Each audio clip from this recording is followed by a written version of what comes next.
الرحمن الرحیم۔ نصیر واگا صاحب، آپ کا بہت شکریہ، آپ تشریف لائے۔ اصل میں جس طرح سے آپ انویسٹیگیٹو جرنلزم کرتے ہیں تو آپ کی بڑی ضرورت تھی ان دو اسپیشلی ٹاپکس پہ۔ ایک ٹاپک یہ تھا جو انسانی اسمگلنگ ہے، جو ابھی پتہ چل رہا ہے کہ جنوبی یونان میں ایک کشتی ڈوب گئی اور سارا کچھ ہوا، اس کے بارے میں بات کریں گے۔ اس کے علاوہ ایک اور تھا جو یہاں پہ کلر کہار میں ایک بس جو ہے الٹ گئی، اس کے بارے میں بات کریں گے۔ لیکن سب سے پہلے بات کرتے ہیں انسانی اسمگلنگ ایشو۔ تو یہ آ رہا ہے کہ اس وقت جناب وہ کشتی الٹ گئی، لوگ اتنے سارے مر گئے، کیا ہو گیا، کیسے ہو گیا، لیکن میرا زیادہ پوائنٹ یہ ہے کہ یہ ہیومن ٹریفکنگ یہ کیا ہے، اور خاص طور پہ یہ ڈنکی کیا ہے، یہ کیا ہے، ڈنکی ویزا ہے، ڈنکی واٹ ایور۔ اچھا، میرے جو تحقیق کے مطابق ڈنکی کا جو لفظ ہے یہ ایگزیکٹلی گدھے سے نکلا ہوا ہے، ڈونکی سے ہی نکلا جی ڈونکی سے ہی نکلا ہوا ہے۔ اوکے، ایگزیکٹلی ہوتا یہ تھا کہ پہلے بھی پاکستان سے بہت سارے لوگ جب بیرون ملک سمگل ہوتے تھے، ایران کے بارڈر، تفتان کے بارڈر، تو یہ گدھوں پہ جاتے تھے۔ اور اب بھی آپ کو پتہ ہے کہ افغانستان میں جیسے بہت ساری سمگلنگ ہوتی ہے، لیکن افغانستان ہیومن ٹریفکنگ کا روٹ نہیں ہے، یہ ہے ایران۔ یہ جو تفتان بارڈر ہے، یہاں سے یہ پھر آگے ٹرکی جاتے ہیں، ٹرکی سے لیبیا، آگے سے آگے یہ جو اللیگل بارڈرز ہیں دوسرے ملکوں کے۔ سوری میں آپ کو بار بار کٹ کرتا رہوں گا، مقصد یہ ہے کہ یہ ایک روٹ ہے، Iran is a route, Taftan is a route, وہ لوگ وہاں جانے کے لیے نہیں جاتے، وہاں سے انہوں نے آگے جانا ہوتا ہے۔ اوکے، اچھا، اب پاکستان کے اندر ایک بہت بڑا مافیا ہے۔ یہ ڈنکی ویزا جو ہے یہ اسی لیے اس کا لفظ ایجاد ہو گیا، بن گیا کہ زیادہ تر لوگ پیدل گدھوں پہ، کھچروں پہ بیٹھ کے یہ جاتے تھے، اور تاکہ کئی لوگوں نے تو مجھے بتایا کہ ان گدھوں پہ سامان بھی ہوتا تھا، ایسے لگتا تھا کہ جیسے کوئی مزدور جا رہے ہیں، کچھ چیزیں لے کے، سامان لے کے، اس طرح پتہ نہیں چلتا تھا کہ یہ کوئی بندہ ہیومن ٹریفکنگ کے سلسلے میں جا رہا ہے۔ جو لوگ یہاں پہ اس نیٹ ورک کو چلا رہے ہیں وہ ایک بندہ نہیں ہے، وہ بہت سارے لوگ ہیں جو بندے پہلے اکٹھے کرتے ہیں اپنے اپنے علاقوں میں، انہوں نے آگے ایک بڑا ایجنٹ ہے، اس ایجنٹ کا رابطہ باہر ہے، لیبیا ہے، اور جو دوسرے ممالک ہیں، مثلا اٹلی میں لوگ بیٹھے ہوئے ہیں وہاں پہ۔ یہ بھی اٹلی کا کیس تھا؟ جی یہ بالکل اٹلی کا کیس تھا۔ ان لوگوں نے ایکچولی ان کی ڈیسٹینیشن یورپ کا کوئی بھی ملک تھا جس میں اٹلی ہی زیادہ لوگ جاتے ہیں، کیونکہ اٹلی میں نا ریزیڈنس یا وہ ایک ٹیمپریری جو پرماننٹ وہ آسانی سے مل جاتا ہے۔ آج بھی پوری دنیا میں اٹلی اس لیے مشہور ہے کہ وہاں پر جو ایک دفعہ چلا جاتا ہے اس کو ٹیمپریری ریزیڈنس وہ دے دیتے ہیں، عارضی کام کرنے کا، کہ ہیومن بیسس پہ نا، ہیومنٹی کے بیسس پہ، اس لیے اٹلی لوگ زیادہ جاتے ہیں۔ اچھا، اب یہ کوئی آج کی بات نہیں ہے، پوری دنیا میں ہیومن اسمگلنگ ضرور ہوتی ہے لیکن اس طرح نہیں ہوتی جو یہاں پہ طوفان مچا ہوا ہے۔ یہ تو موت کو دعوت دینے والی بات ہے نا۔ اس سے پہلے آپ نے سنا ہوگا کہ مطلب یہ ریگولر ہے، یہ ون آف کیس نہیں ہے، یہ ریگولر ہے، یہ تو پکڑا گیا ہے، ایک واقعہ ہو گیا تو جس کی وجہ سے یہ اوپن ہو گیا۔ میں آج کی تاریخ میں بھی آپ کو یقین سے کہہ سکتا ہوں کہ اتنا بڑا سانحہ ہونے کے بعد بھی جو ہیومن سمگلر ہیں وہ آج بھی بندوں کو بک کر رہے ہوں گے۔ کیوں؟ کہ وہ بتاتے ہیں کہ دیکھیں یہ واقعات تو پھر ہوتے ہی رہتے ہیں نا سب کے ساتھ، پہلے اتنے لوگ رسک فیکٹر تھے، پہلے بھی تو اتنے لوگ گئے ہوئے ہیں۔ اصل یہاں سے جو ایک انیشیٹو ملتا ہے نا، جو ایک شے ملتی ہے، جو ایک جرت اور ہمت لوگوں کو ملتی ہے کہ یار پہلے بھی تو لوگ اتنے کامیاب ہو کے چلے، ہم کوئی ضروری تھوڑا ہے کہ ہمارے ساتھ ہی یہ حادثہ پیش ہو۔ آپ کو یاد ہے کنٹینرز میں کتنی لاشیں برآمد ہوئیں پاکستانیوں کی؟ جب یہ بارڈر کراس کرتے ہیں تو کنٹینر کو لاک نہیں کرتے، کنٹینرز کو ویلڈ کر دیتے تھے تاکہ جب یہ اگلے بارڈر پہ جانے لگیں اور کراس کریں تو جو بارڈر پہ لوگ کھڑے ہوتے ہیں ان کی سیکورٹی وہ ایسے دیکھتے تھے کہ یہ تو ویلڈ ہوا ہوا ہے، اس میں تو تصور ہی نہیں ہو سکتا کہ کوئی غیر قانونی یا کوئی بندہ اس کے اندر ہو۔ اچھا ہوتا اگر وہ کنٹینر راستے میں خراب ہو گیا یا کسی وجہ سے ٹریفک میں جیم ہو گیا ہے تو سر آکسیجن نام کی تو اندر بہت معمولی سی چیز تھی۔ ایک منٹ جی مجھے یہ بتائیں کہ ابھی تو خیر اس پہ ہے، لیکن چلو کنٹینر کا آپ نے بات شروع کر دی، وہ بھی ہیومن اسمگلنگ، وہ بھی اسمگلنگ، لیکن کنٹینر جو ہے وہ تو اور جا رہا ہے ایران وغیرہ کے راستے میں، یہ وہ والا ایریا ہے جہاں پہ بائی روڈ جانا ہے اور انتہائی گرمی ہونی ہے۔ جی ایران سے آگے، اور انتہائی گرمی، تو یہ گدھوں پہ ہی جائیں گے، انتہائی گرم علاقہ، گرم ترین علاقہ، ریگستان ٹائپ جگہ، سر توے کی طرح تپتا کنٹینر، اور وہ مائکرو ویو بن گیا اور اندر بھن جل گئے۔ ظاہر ہے جب اتنی آگ، اتنا سورج اور اندر بند ہے اور آکسیجن بھی تو چھوٹے چھوٹے سوراخوں سے ہی آ رہی ہے، کیونکہ ہر طرف سے تو وہ ویلڈ ہے، تو بندے اندر مر جاتے ہیں، کوئی بھوک سے مر گیا، کوئی آکسیجن سے مر گیا زیادہ. اور کئی دفعہ ہم نے دیکھا کہ جب کنٹینر کھلا تو بعد میں پتہ چلا کہ اس کے اندر تو 20 بندے تھے اور وہ 20 بندے مر گئے. اب کنٹینر نہ تو وہ ایجنسی کاٹنے کا تو انتظام نہیں نا ہوتا، وہ تو جہاں انہوں نے ڈیسٹینیشن پہ جانا ہے وہاں ہی کوئی انتظام اور وہ ہوگا نا بڑے ان کا لوہے کٹرز کا. وہ چھوٹے آرے سے تھوڑی کٹتے ہیں، تو بڑے وہ تو کٹرز بڑے کنٹینر کٹر سے کو، ہاں. کٹیں گے. ایک تو یہ بڑا خوفناک منظر ہے. یہ اور آپ نے ساری کہا راستے میں خراب ہو گیا تو بندے گئے، ختم ہو گئے بندے، ایسے ہی آج تک مرے ہیں لوگ. آپ دیکھ لیں سارے جو کنٹینرز کی کتنی لاشیں نکلی ہیں کنٹینرز سے. اب بات یہ سر، یہ آج کی بات نہیں ہے، یہ کئی سالوں سے، میں کم از کم آپ کو بتا رہا ہوں، یہ 50 سال پرانا دھندا ہے. میں یہ آپ کو پورے یقین سے کہہ رہا ہوں کہ یہ 50 سال پرانا دھندا ہے پاکستان میں ہیومن سمگلنگ کا. جو لوگ ان کو یہاں سے لے کے گئے ہیں، جنہوں نے یہ مدد کی ہے، ان لوگوں کو انہوں نے گرفتار کیا نا، چھوٹے ایجنٹوں کو جو گاؤں میں بندے اکٹھے کرتے ہیں، اس گاؤں سے کر لیے اس. آپ دیکھیں سارے دیہات کے لوگ ہیں 100%، کوئی ایک آدھا پرسنٹ کا کوئی بندہ شہر کا ہوگا یا نہیں، کسی. لیکن مجھے پتا چلا کہ کوئی سال سے پہلے سے لوگ نکلے ہوئے. ہاں یہ کیا گیم ہے، مطلب یہ کیا ہاں ٹچ ڈاؤن ہو رہا ہے، آپ کیا یہ ہو رہا ہے دیکھیے اس میں؟ کہ 1 سال پہلے کے یہ پاکستان سے گئے ہیں. ایک ملک سے دوسرے ملک کا بارڈر کراس کرنے کے لیے بڑا ٹائم چاہیے. یہ بیٹھے رہتے ہیں کہ کب موقع ملتا ہے اور ہم اگلے ملک کے بارڈر کراس کر کے اگلے سے ملک کیونکہ ڈائریکٹ تو دیکھیے ایران کے ساتھ تو ٹرکی نہیں نا، ایران کے ساتھ تو جرمنی یا اٹلی نہیں ہے نا. اٹلی اس میں تو آپ کو مطلب ہے کہ یہ جو یہاں سے گئے بڑا لمبا انہوں نے سفر، یہ بھی دیکھنا ہے کہ ادھر کے والوں کو بھی نہ پتہ چلے اور جو بارڈر کراس کر کے ان کو بھی نہ پتہ چلے. اس کے بعد پورا ملک کراس کرنا ہے اگلے. پورا ملک، یس آپ دیکھیں پورا ملک کراس کر کے جانا ہے، راستے میں کوئی چیکنگ نہ ہو. یہ جو ایجنٹ ہے نا، یہ اس موقع کی تلاش میں رہتے ہیں اور لوگوں کو بٹھائے رکھتے ہیں. اس کی ایک اور بھی وجہ ہے، یہ بندے اکٹھے کرتے رہتے ہیں. آپ نے دیکھا ہے 300 بندہ کیوں مرا ہے، 10 کیوں نہیں انہوں نے کہا؟ وہ لانچ تھی 100 بندے کی میکسیمم، وہاں انہوں نے 300 بندہ لاد لیا اور یہ بندے اکٹھے کرتے رہے کہ ہم ایک ہی دفعہ جو خرچہ کرنا ہے نا جانے کا، وہ 300 کا 300 بندہ ایک دفعہ چلا جائے. یہ اصل لالچ ہے. اچھا، ہر ملک میں یہ بندے اکٹھے کرتے رہتے ہیں اور جب بندے اکٹھے ہو جاتے ہیں 300 بندہ کوئی صرف ادھر. یہ دیکھیں اس دفعہ آپ نے دیکھا ہوگا کہ آزاد کشمیر کے بہت بڑی تعداد ہے لوگوں کی، لیکن مختلف ملک ہیں، شام بھی ہے، مصر ہے، وہاں کے لوگ بھی ہیں، پاکستان کے یہ جو ہمارا ہے گجرانوالا، گجرات، یہ ایریا وہ بہت زیادہ اس بارے میں مشہور ہے ہیومن سمگلنگ کے بارے میں. وہاں بڑے پکے ایجنٹ بیٹھے ہوئے ہیں.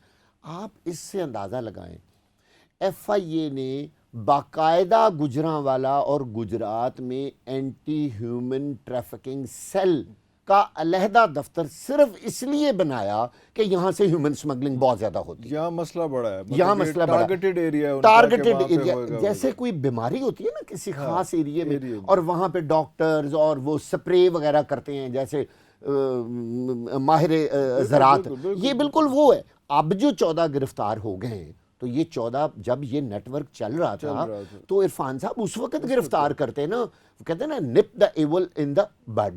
تو آپ برائی کو شروع میں ہی دبا لیں. آپ نے 300 بندہ مروانے کے بعد اگر ان لوگوں کو گرفتار کیا تو کیا کیا، اور کیا ہوگا؟ کچھ عرصہ یہ جیل میں رہیں گے، ضمانتیں ہو جائیں گی، واپس آ کے سیم دھندا. اگلی بات آپ ان کو چیک کر لیں، یہ پہلے کتنی دفعہ جیلیں گئے ہوئے ہیں. یہ میں آپ کو پورے وثوق سے کہہ رہا ہوں. یہ جو ایجنٹ گرفتار ہوئے ہیں ان پہ پہلے کتنے پرچے ہوئے ہیں. یہ بھی ایک طویل یہ کوئی نئے ایجنٹ نہیں ہیں، دے آر پروفیشنل.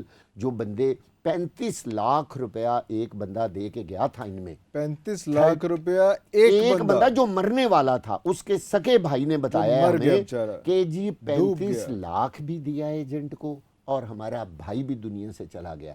آپ اندازہ کریں کہ 35 لاکھ روپے سے وہ پاکستان میں کوئی کاروبار نہیں کر سکا، تو ہی اس نے اپنی زندگی اور موت کا سودا کیا ہے نا. نہیں، لیکن باقی ادارے تو پھر کہیں اور رہ گئے نا سر. یہ تو مسائل تو پھر اس سے پہلے آ گئے نا سر، کہ یہاں پہ کیوں نوکری نہیں، یہاں پہ کیوں بزنس نہیں، یہاں پہ کیوں لوگ اتنا بھاگ رہے ہیں. ہمیں آنا چاہیے اس طرف آنا چاہیے کہ ہمارے حکمران جب بیرون ملک جاتے ہیں تو قرضہ تو مانگ لیتے ہیں. عرفان صاحب، کبھی انہوں نے ان کو کہا ہے کہ ہمیں 5,000 بندے کی نوکری دے دیں.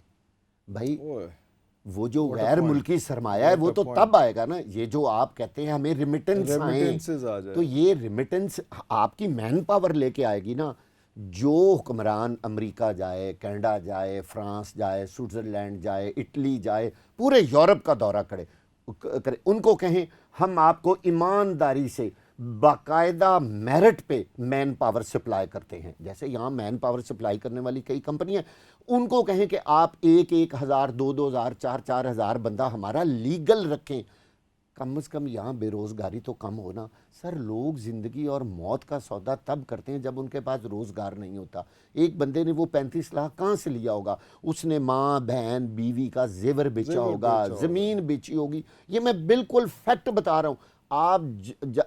آپ جو بھی کیس کھولیں گے نا آپ کو پتہ چلے گا اس نے بیوی کا زیور بیچا ہے, بچے چھوٹے چھوٹے چھوڑ کے. آپ سوچیں سر کس کا دل چاہتا ہے اپنا ملک اور اپنے ماں باپ بہن بھائی اور بچے چھوڑ کے جانے پہ؟ وہ کتنے مجبور ہو گئے ہوں گے. اور پوری انویسٹمنٹس جتنی بھی تھیں, سارا کچھ جو کچھ ان کے پاس اثاثہ تھا وہ داؤ پہ لگا وہ کے. داؤ پہ لگا اور کے کن حالات میں وہ بندہ ہوگا, کس سچویشن میں وہ بندہ ہوگا کہ اتنے اس ایج پہ آ گیا کہ ملک اس ملک سے چھوڑنے نکل پہ جانا, مجبور ہو گیا. اپنے اپنا رشتہ گھر, دار, اپنی اپنے فیملی, اپنی فیملی, جائیدادیں, اپنا سب سارا کچھ چھوڑ کے وہ جانے پہ مجبور ہو گیا. یعنی وہ کس نہج پہ آ گیا ہوگا, کس لیول پہ وہ بندہ آ گیا ہوگا.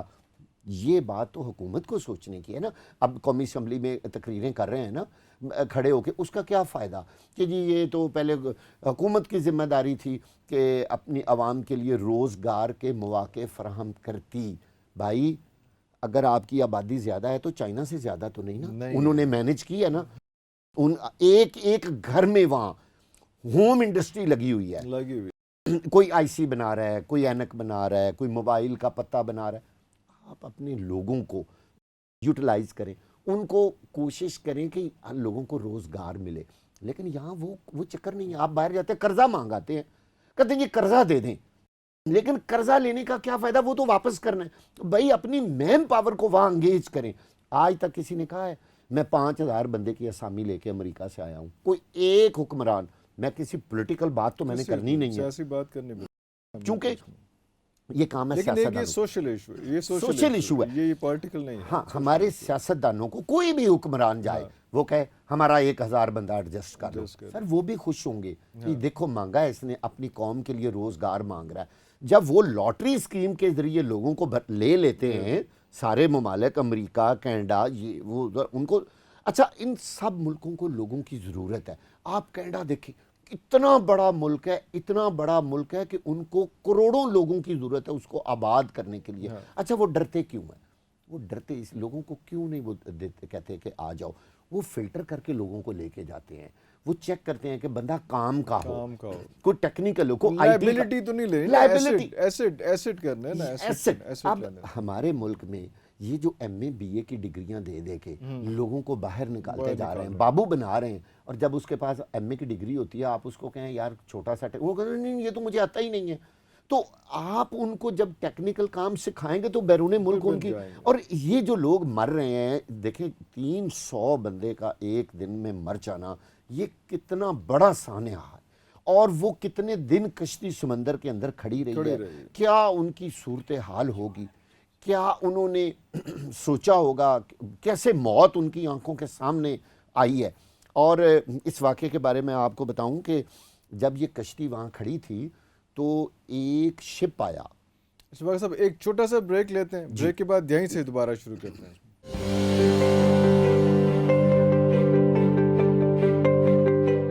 Welcome back after the break. واقع صاحب ابھی بات ہو رہی تھی کہ یہ لانچ جو تھی یا جس کو شپ کہا جا رہا ہے, جو بھی کشتی تھی لانچ اس میں چھوٹی کشتی, یہ خراب ہو گئی تھی بیچ میں وہاں پہ اور کچھ دن خراب رہی وہاں پہ. اس کا انجن بند ہو گیا تھا.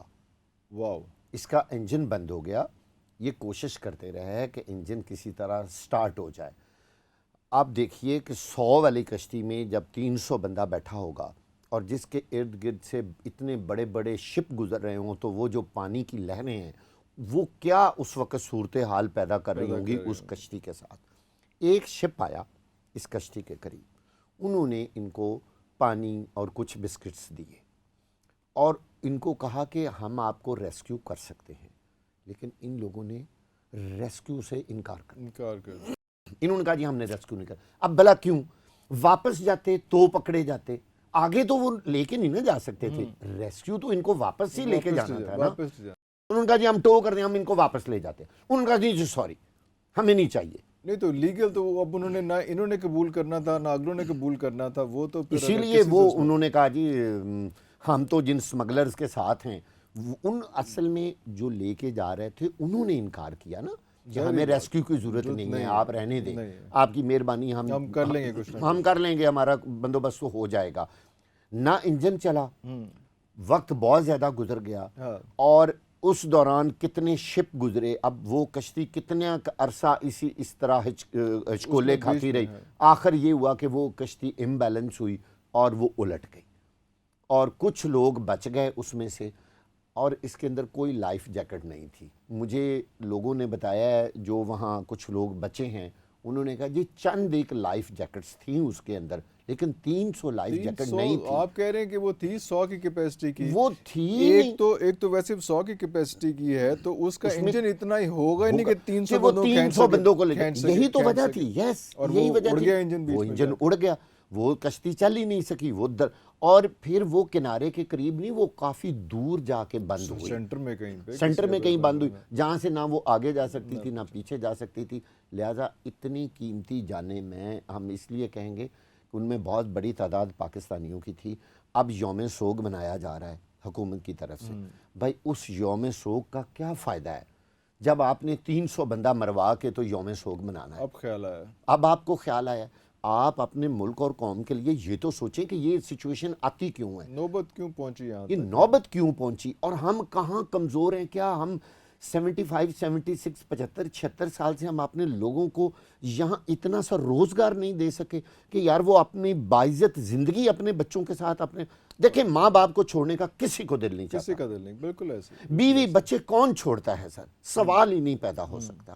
اور وہی بات ہے, وہ کیا لیول کیا ہوگا کہ سب سے جدا ہو کے آپ ایک غیر قانونی راستے پہ چل پڑے ہیں. اور سر ہر جانے والے کو اس بات کا پتہ ہے کہ کسی بھی بارڈر پہ ہماری موت واقع ہو سکتی ہے. پوری دنیا کا قانون ہے کہ بارڈر کراسنگ پہ فائر کر کے بندے کو مارنا ہر ملک کا قانونی حق ہے. اب آپ مجھے بتائیں وہ کیوں نہ بندے کو ماریں, یہ قانون ہے. اچھا بڑی اہم بات آپ کی میں نے بات, یہ اپنے پاسپورٹ پاس نہیں رکھتے. نہیں سر, مجھے تو ادھر سے تو ایک اور آ گیا. ابھی آپ نے اون کر لیا کہ کوئی اس میں سے کوئی 100 150 سے زیادہ بندہ جو ہے پاکستان 300 ٹوٹل ہاں جی اون کر لیا کہ ہماری طرف سے لیکیج ہوئی اور ہمارا 100 بندہ جو ہے وہ نکل گیا تھا اس میں. اب آپ نے جو میں سوگ بنا کے آپ نے مان لیا, اون کر لیا کہ 300 بندہ ہمارے پاس سے بارڈر سے نکل گیا, ہمیں پتہ نہیں چلا. اور کوئی ایک ایف آئی اے کا بندہ آپ نے سسپینڈ یا ٹرمینیٹ, سسپینشن تو میں کوئی سزا نہیں کہتا, سسپینشن کیا سزا ہوتی ہے, کوئی بندہ آپ نے ٹرمینیٹ کیا ہو, اور خاص طور پہ ان علاقوں میں جہاں سے یہ بندے گئے ہیں, ان کے اسسٹنٹ ڈائریکٹر اور ڈائریکٹرز جو وہاں ہر وقت جن کا نیٹ ورک تھا, جو چیک رکھتے تھے کہ یار ہیومن سمگلنگ نہ ہو, ان کے خلاف آپ نے کیا کاروائی, کتنے لوگ. اب بھئی یہ کریں گے تو نیکسٹ ٹائم نہیں نہ ہوگا, ورنہ ہیومن سمگلنگ جیسے پہلے جاری تھی ہمیشہ ایسے جاری رہے گی جب تک بیماری کا علاج نہیں کیا جائے گا. یہ پتہ کیا کرتے ہیں, یہ گولی یا کیپسول دیتے ہیں, یہ آپریشن نہیں کرتے. کچھ بیماریاں ایسی ہوتی ہیں, یہ کینسر ہے, ہاں یہ تو ٹھیک ہے, یہ کینسر ہے, اس کینسر کو جب تک آپ آپریٹ کر کے اندر سے وہ پارٹ نکالیں گے نہیں نا, تو جس کو عام زبان میں لوگ رسولی کہتے ہیں, وہ رسولی جب تک آپ نکالیں گے نہیں وہ بڑی ہوتی رہے گی, اور آپ اس کو گولیاں پڑیاں دیتے رہیں گے, یا تو بندہ مر جائے گا. اس کا حل کیا ہے, بڑے سے بڑا ڈاکٹر کہتا ہے بھائی آخر آپریشن کرانا پڑے گا, آپریٹ ہی ہوگا, آپریٹ ہی ہوگا, یہ آپریٹ ہوگا. اس ملک کے اندر اس طرح کے کام آپریشن سے, اور جو بندے اس میں ملوث ہوں انہیں کہیں نو ٹرمینیشن, جیل میں جائیں.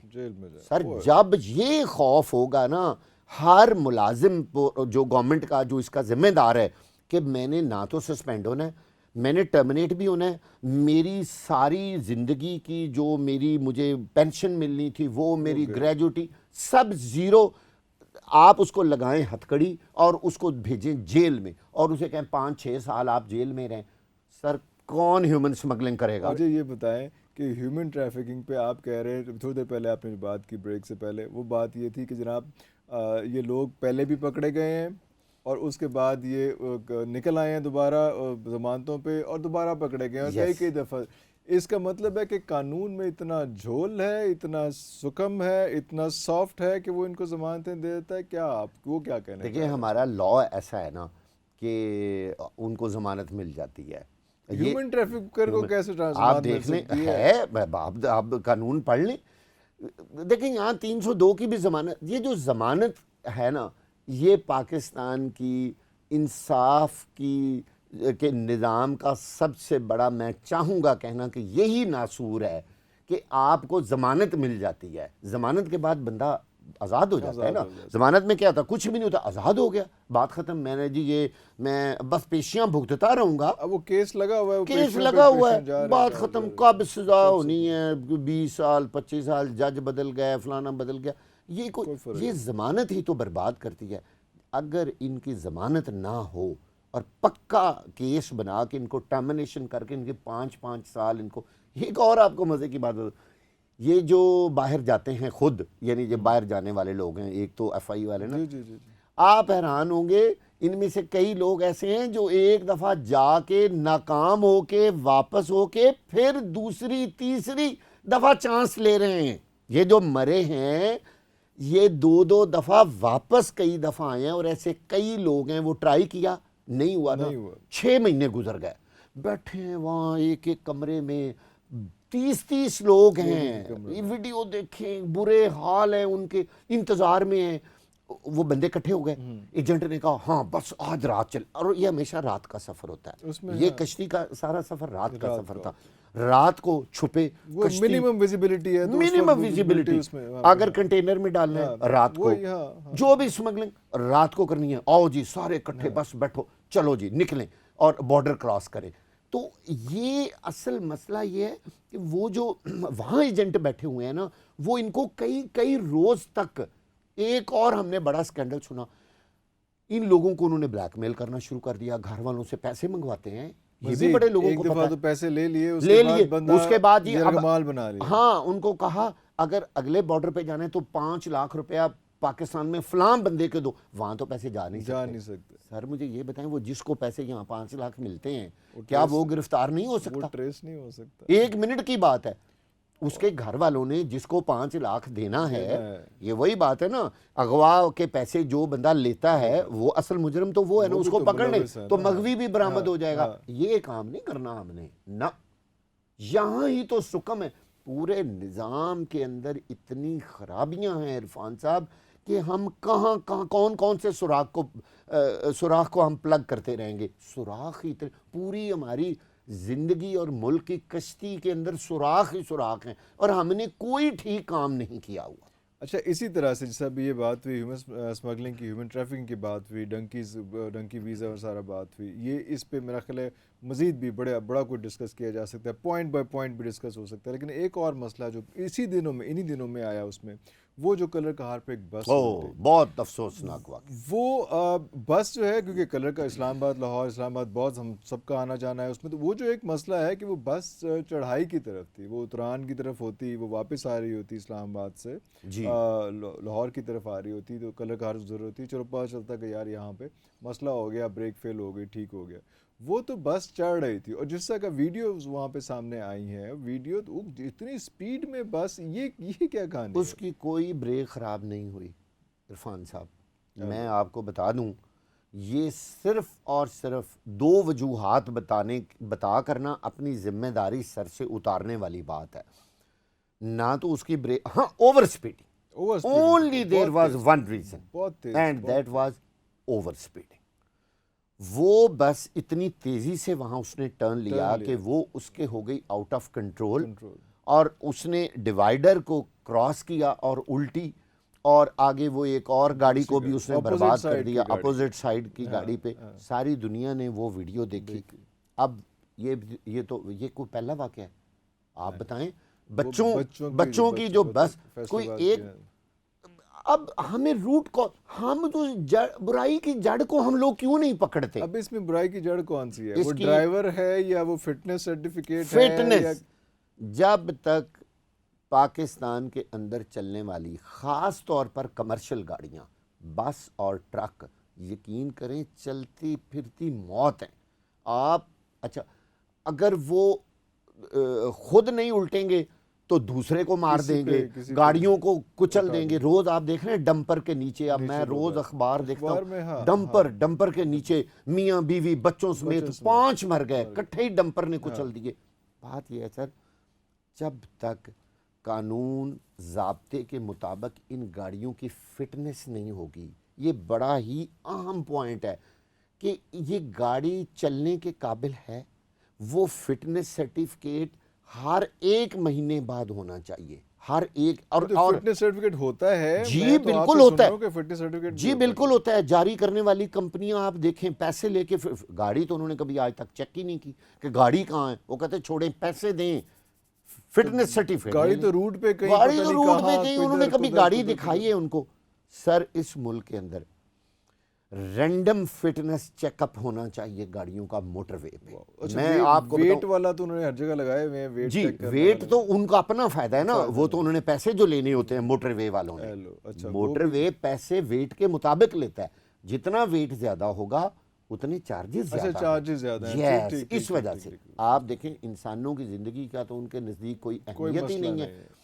ان کو چاہیے بسوں کو رینڈملی روکیں، ان کو چیک کریں، ان کے بریک، ان کی فٹنس. ایک گاڑی ہے نا، 4 بندے ہیں مکینک، وہ فٹافٹ گاڑی روکیں، انہیں کہیں جناب ہمیں 10 منٹ گاڑی چیک کرنی ہے.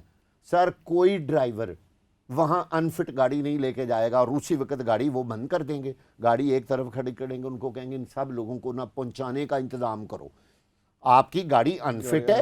اس کو یہاں کھڑے موٹر وے پولیس، موٹر وے کی اپنی بہت بڑی ورک شاپ ہے، ہاں جی موٹر وے کا پورا ورک شاپ ڈپارٹمنٹ ہے. کیوں نہیں یہ کام کرتے موٹر وے؟ کیونکہ وہاں سپیڈ جو 100 ہے بڑی گاڑیوں کی.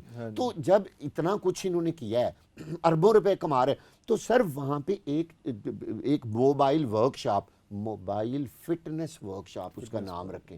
گاڑیوں کو ڈر ہو، خوف ہی ہوتا ہے نا. ہر بندے کا چلان تو ہمارا بھی نہیں نا ہوتا، لیکن ہمیں کیمرے کا خوف ہوتا ہے نا، ایک ریسپیکٹ لیول ہوتا ہے کہ یار یہاں چلان ہو جانا.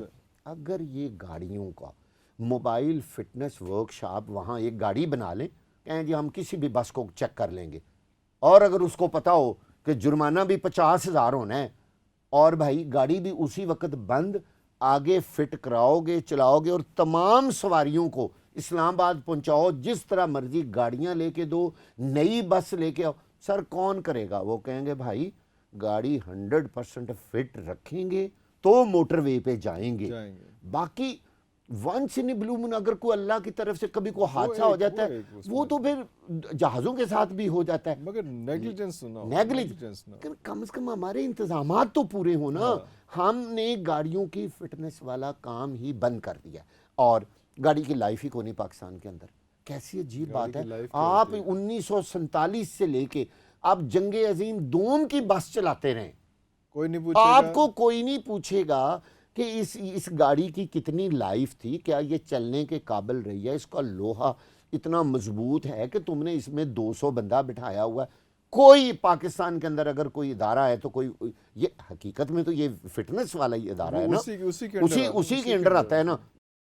جب گاڑی رجسٹرڈ ہوتی ہے نا، گاڑی کی ایک لائف ہونی چاہیے کہ بھائی آفٹر 25 ایئرس ایک بس ہے، یہ 25 ایئرس کے لیے رجسٹرڈ ہے، اس کے بعد آپ نے اس کو لوہے میں پگھال دینا ہے، یہ گاڑی دوبارہ چلنے کے قابل نہیں رہے گی. ٹھیک ہے، اور اس کے بعد نہ اس کا ٹوکن لگے گا، نہ وہ گاڑی یوز ہوگی، نہ رجسٹرڈ ہوگی. اگر آپ نے لوگوں کو بچانا ہے تو پھر قانون سازی کریں نا، لوگوں کو بچائیں نا. پھر اس طرح تو لوگ بیچارے مرتے رہیں گے گاڑیوں پہ. اب اس نے اگر اوور سپیڈنگ کی ہے، اب اس کو کس نے سزا دینی ہے؟ وہ تو خود ختم ہو گیا، بس ختم ہو گئی، ساری کہانی. اتنے لوگوں کو وہ برباد کر کے چلا گیا، لوگ مر گئے، باقی کتنے زخمی ہو گئے، کتنے لوگ زخمی اور بڑے برے حالت میں. آپ دیکھیے گا یہ ایک دفعہ انجری ہے وہ پھر لائف ٹائم ہوتی ہے. یہ ٹوٹل کیلٹیز آپ اللہ نہ کرے یہ 35-40 تک پہنچے گی، ان کے بڑے برے حالات ہیں. ڈسیبلٹی بھی، ڈسیبلٹی کتنے لوگوں کی ہوگی. پھر وہی بات ہے ہماری پرانی، کوئی بھی مسئلہ شروع ہونے سے پہلے کوئی آفت آنے سے، آنے یہ سے آفت پہلے، ہے نا، آفت ہی ہے، بالکل صحیح. یہ آفت آنے سے پہلے اگر آپ اس کا انتظام نہیں کریں گے، اگر سیلاب آنے سے پہلے آپ بند نہیں باندھیں گے تو پھر بعد میں کیا فائدہ آپ چیختے چلاتے رہیں کہ اب ہم نے یہ کر دیا، کشتیاں لے آئے. او بھائی اس کا کوئی فائدہ اور نہیں نہیں سر، ہے. لیکن کیا کر دیا آپ بھی خود ہی بتا رہے ہیں نا. آپ کشتیوں کی بات کی تو وہاں پہ بھی کیا ہوا، آپ نے 100 کا اعلان کر دیا، سارا کچھ کر دیا، اعلان بھی کر دیا کہ یہ ہمارے پاس سے بندے بھاگ گئے تھے. کیسے بھاگ گئے ہم وہ نہیں آپ کو وہ بتا نہیں سکتے دیکھ رہے. ہاں، لیکن ہم 100 کا اعلان ضرور کر رہے ہیں. ہاں دوسرا آپ یہ کہہ رہے ہیں کہ آپ فٹنس سرٹیفکیٹ جو ہے وہ ویسے کے ویسے چلتے رہیں گے. ہمیں بڑا افسوس ہے ان فیملیز کو، شاید کوئی تھوڑا سا اسٹائپنڈ بھی مل جائے، ہاں کوئی جی، کوئی، 1,00,000 2,00,000 ہاں 3,00,000 گورنمنٹ روپیہ کوئی وہ ان بھی کو دے گی. میرے آپ کے پیسوں میں سے ہاں جی، وہ ٹیکس بھی کے پیسوں ٹیکس سے، کے پیسوں اور سے وہ وہ بھی گورنمنٹ کہے ملتا گی ہے. ہم نے دیے ہم نے دے ہیں. دیا ظاہر اس ہے میں. وہ ہاں جو جی بھی وزیر اعظم ہو، جی جی عمران خان ہو، جو بھی وہ anybody، کوئی یہ شہباز اس ہو، دور میں نواز بھی ہو، ہوتا رہا انہوں یہ نے کہنا صرف کہ یہ ہم نے دے ہم دیے. نے دے ہاں جی، دیا اس وہ میں. اپنی ہاں طرف سے ایسے ہاں ڈونیشن کرتے ہیں ڈونیشن کہ کرتے ہم نے ہیں، دیکھیں ہم نے اتنے دے لوگوں دیا، کو پیسے دے پیسے دیے. دے دیے. ان لوگوں کو پیسے دینے سے نہ تو وہ بندے واپس آئیں گے، جس کا بیٹا ہے ماں کا اس کو بیٹا نہیں ملے گا، سسٹم بھی ٹھیک نہیں ہوگا. کچھ بھی نہیں ہوگا. کیسے ہو سکتا ہے؟ ہم ٹھیک کرنا چاہتے ہی نہیں ہیں، ہماری نیت ہی نہیں ہے. ہمارا کام ہی اور ہے ایک دوسرے سے لڑنا جھگڑنا، گورنمنٹ حاصل کرنا. بھائی دفع کریں عوام کو. یہ کہ مرتے ہیں تو مرتے رہیں، کوئی کشتی میں مر گیا، کوئی سڑک پہ مر گیا. آپ مجھے بتائیں، بس کا اتنا بڑا واقعہ ہونے کے بعد ایک بندہ مجھے بتا دے کہ کسی نے فٹنس کی بات کی ہے؟ کسی نے اس بس کا فٹنس سرٹیفکیٹ چیک کیا ہو؟ کسی نے جا کے فٹنس سرٹیفکیٹ والے دفتر سے پوچھا ہو کو اللہ کے بندوں کو بسوں کی فٹنس کیسے کر رہے ہو؟ یہ تو چلتے پھرتے بم ہیں سڑکوں پہ. آپ کس طرح بس دیکھیں وہ کتنی. اچھا ایک اور بڑی بات، آپ کا ٹائم بڑا شارٹ ہوگا. بسوں کا سائز اتنی امپورٹنٹ چیز ہے. عرفان صاحب، کوئی ادارہ ہے، آپ 500 فٹ لمبی بس بنا لیں، بنا لیں. چیسی بنانی ہے نا، آج وہ دو باڈی جو ہے باڈی بنائی جائے اوپر وہ بنے، تو باڈی ویسے تو اس میں یہاں بن یہاں رہی ہے نا. بنتی ہے، لوکل بن رہی ہے. نہ کوئی پوچھتا ہے اس کے سی سی کتنے ہیں، ہاں اس کے اندر انجن کون انجن سا ہے، کون سا ہے. اور یار اس کے اندر میکسیمم سواریاں اتنی ہونی چاہیے. آج تک کوئی ایک بندہ مجھے بتا دے انہوں نے کوئی بس چیک کی ہو کہ یہ بس جو ہے وہ 20 فٹ لمبی، آپ نے پیچھے وہ اس کی جی چیسی جی بڑھائی، جی جی جی جی اس کے اوپر باڈی بڑھے، باڈی بنا لی. سواریاں بڑھا لی. آپ نے کئی بسیں چلتی ہوئی دیکھی ہوں گی، وہ ایسے ایسے لہرا گھوم کے رہے چلتی ہوتے ہیں، ہیں. گھوم رہی، اور وہ اتنا خطرناک منظر ہوتا ہے. یہ پوری دنیا میں کہیں نہیں یار. باہر تو لوگ کیمرے لے کے وہ بیٹھے ہوئے ہیں، آپ 1 فٹ لمبی بس کرتے ہیں نا تو اسی وقت بند کر دیتے ہیں. وہ کہتے ہیں ناممکن ہے بھائی، آپ نے یہ کیسے کہا؟ بناتا ہی کوئی نہیں. عرفان صاحب بناتا ہی کوئی نہیں. میں نے ایک گاڑی امپورٹ کی تو میرے دوست ہیں جاپان میں، تو میں نے ان کو کہا کہ یار یہ آپ نے مجھے ایک ہونڈا کا سرٹیفکیٹ دیا ہے، ہاؤ کین آئی شیور کہ یار یہ سرٹیفکیٹ ٹھیک ہے؟ مجھے انہوں نے کہا کہ اس کا جو فٹنس سرٹیفکیٹ ہے نا، وہ ایکچولی فٹنس ہے، یہ جعلی دینا جاپان میں اس کی سزائے موت ہے. لٹرلی میں آپ کو اس کا ثبوت دے دوں گا. وہ جو سٹارز ملتے ہیں گاڑی کے، اس میں جو آپ جی امپورٹ کی ہوتی ہے گاڑی، امپورٹ کی ہوتی ہے نا، سٹارز آتے، کتنے سٹار اس کے ساتھ وہ سٹار دیتے ہیں یا وہ ایک رپورٹ دیتے ہیں. کہتے ہیں وہ کبھی رپورٹ غلط ہو سکتی ہی نہیں. کچھ سوچیں ہی نہ کہ وہ رپورٹ، اگر وہ رپورٹ جینوئن ہے، اگر پاکستان میں ہم نے وہ جعلی بنا لی ہے تو وہ ایک یہاں پہ ٹیمپرنگ ہو گئی ہے، تو ٹیمپرنگ ہوگی. اگر وہاں سے خود امپورٹ کر رہے ہیں تو پھر تو آپ obviously انہوں نے کہا جناب یہاں پراپر ادارے ہیں، آپ کو گاڑی ملتی ہے. یہ ہوتی ہیں قومیں، اس طرح قومیں اوپر جاتی ہیں. ہم 160ویں نمبر پر انصاف میں بیٹھے ہوئے ہیں، اور حج میں ہم دوسرے نمبر پہ ہیں حاجیوں میں. تو سر کرتے رہیں حج، جو مرضی آپ لوگ کرتے رہیں اور ہم لوگ کرتے رہیں، ہم انہی میں شامل ہیں نا. حج کرنے پہ زور ہے اور 160ویں نمبر پہ ہم جھوٹ اور فراڈ اور چوری میں ہمارا جو لیول ہے وہ یہ ہے، اور حاجیوں میں پاکستان میں جی نمبر 2 پہ ہے پاکستان. بتائیں سر کس طرح قوم سیدھی ہوگی، کس طرح یہ مسائل حل ہوں گے؟ کیوں ہماری کسی گورنمنٹ کا اس طرف 1% بھی توجہ نہیں ہے. وہ ڈانگ ٹپاؤ کرتے ہیں، وہ کہتے ہیں یہ میرا ٹینیور بس گزر جاوے، مینو کھوچ جان لوگ، مجھے کیا لگے یار. وہ کہتے ہیں بس سر میرا ٹینیور گزر گیا، اگلے ٹینیور میں دیکھا جائے گا، میں تو آرام سے اپنی حکومت کر کے سکون سے پاسے ہو جاؤں. کوئی لانگ ٹرم پالیسی مجھے ایک بتا دیں، کوئی بھی گورنمنٹ ہو. میں تو پولیٹیکل بات ہی نہیں کرنا چاہتا. کوئی پولیٹیکل بات ہو، کوئی پولیٹیکل گورنمنٹ، اس نے کوئی لانگ ٹرم پالیسی بنائی ہو ہمارے لیے، آپ کے لیے، ہمارے آنے والی نسلوں کے لیے. نو، کیونکہ ان کے بچے ہی یہاں نہیں ہیں. ان کو پرابلم ہی نہیں ہے، وہ تو سارے کے ہی باہر ہیں، ہاں سب کے ہی، سب کے باہر، مطلب جس کی بھی مثال دیں گے وہ تو ہیں ہی باہر، ان کو ضرورت ہی نہیں ہے پاکستان، کہتے ہیں یہاں آئیں گے حکومت کرنے، ووٹ لینا ہے، اور بچے باہر رکھنے، پیسہ بھی باہر رکھنا، سارا کچھ باہر مزے کرنے، لیکن حکمرانی پاکستان پہ کرنی ہے. کیوں یار؟ ہم صرف ووٹ دینے والے رہ گئے، مطلب ہم ووٹ دے کے حکمران بنا دیں اور جب حکمرانی سے اتریں تو وہ باہر چلے جاتے ہیں. یہی پرابلم ہے، لانگ ٹرم پالیسی نہیں ہے. ابھی میں گاڑی میں آ رہا تھا تو ایک صاحب مجھے کہہ رہے تھے کہ وہ جو ہے ایک KPLI کوئی ہاسپٹل ہے، اس کی لوگ سفارشیں ڈھونڈتے پھرتے ہیں، کسی کا جگر کا پرابلم ہے. بھئی ایک ہسپتال ہے پورے پنجاب میں، آپ دیکھیں لوگ کیا کر رہے ہیں. جس کے پاس پیسہ ہے وہ یہاں سے بیٹھتا ہے، لندن سے جا کے علاج کرا لیتا ہے. یار سارے انسان تو ایک جیسے ہیں نا. پاکستان میں اگر لوگ پیدا ہوئے ہیں تو کون سی غلطی ہو گئی ہے؟ جب تک ہم اپنی نسل کو روزگار نہیں دیں گے، عزت نہیں دیں گے، ان کو اعتماد نہیں دیں گے، تو یہ ملک آگے نہیں چل سکتا. ہم اندھیرے کنویں کی طرف جا رہے ہیں اور چلتے جا رہے ہیں. جس ملک کے اندر ایک سپاہی جب چاہے کسی کو کالر سے پکڑے، گاڑی میں پھینکے اور تھانے لے جا کے حوالات میں بند کر دے اور اس کو کوئی پوچھنے والا نہ ہو، آپ مجھے بتائیں وہ رول آف لا کہاں ہے؟ اور یہ سب کچھ کیوں ہے؟